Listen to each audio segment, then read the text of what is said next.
कि जाही दिन होई है माई गोदी में लालनवा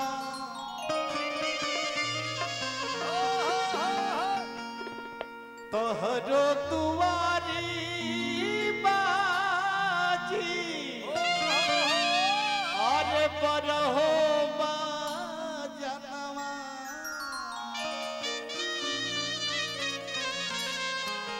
हम तो बहुत बाद में गौली आदरणीय भरत शर्मा जी गौली कि जहिया मैया आस पुरई बुचुनरी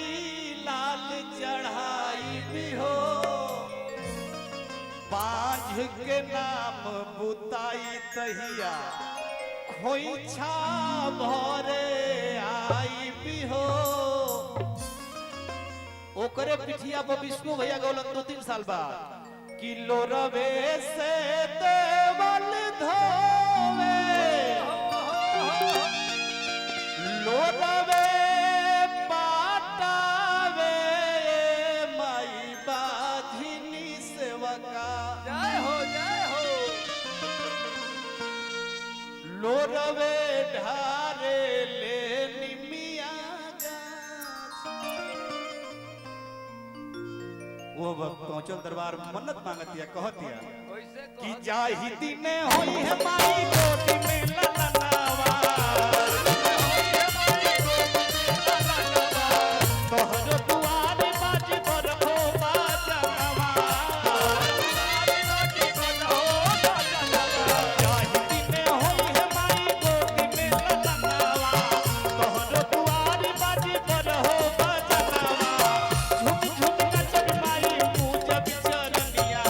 चर पर ए माई आचर पर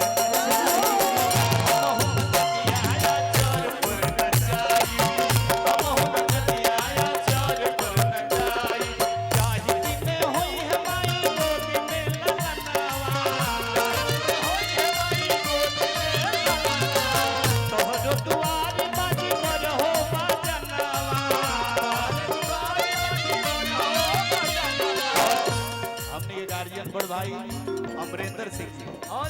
अमरेंद्र भैया की तरफ से 1000 रुपए का आशीर्वाद स्वागत वंदन अभिनंदन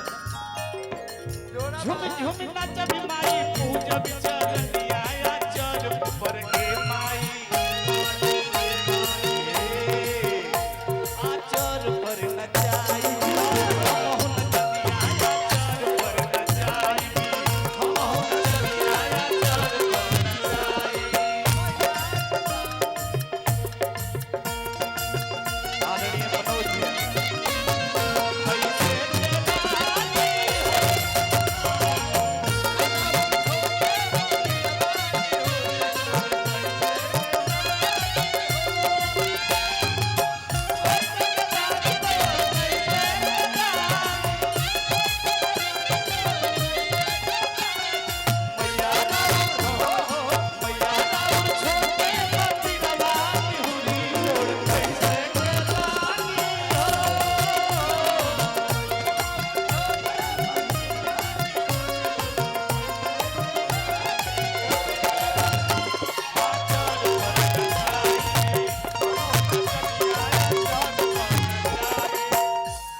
अमरेंद्र भैया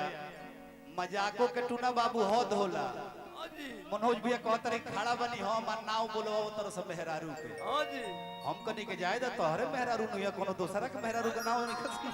सिपाही लड़े नाम सरदार के मनोज भैया की तरफ से 1000 रुपए का आशीर्वाद स्वागत वंदन अभिनंदन भक्त कलसिया ये माई 1-2 साल ना आज गौना के 12 साल हो गई अब 12 साल के एगो जुग होला एगो जुग के अंत कर गई आसरा टूटल जाता कि 12 बरिस बीतल भइल मोरे गवना अब पहिले भइल नाही बेटी भाबे कवना छोट भाई बहुत बढ़िया गायक आकाश मिश्रा के आगमन भइल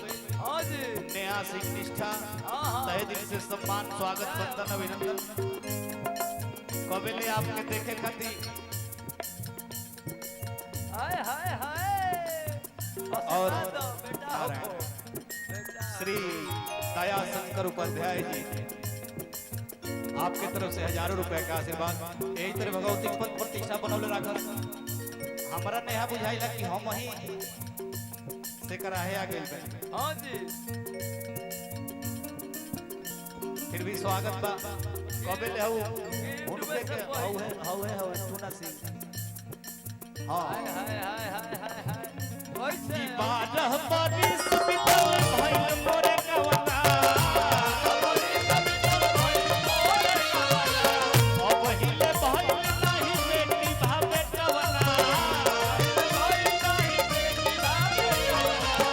और देखी और का बॉर्डर के सिपाही हमार गायन निष्ठा जी भाई के तहे दिल से सम्मान स्वागत वंदन अभिनंदन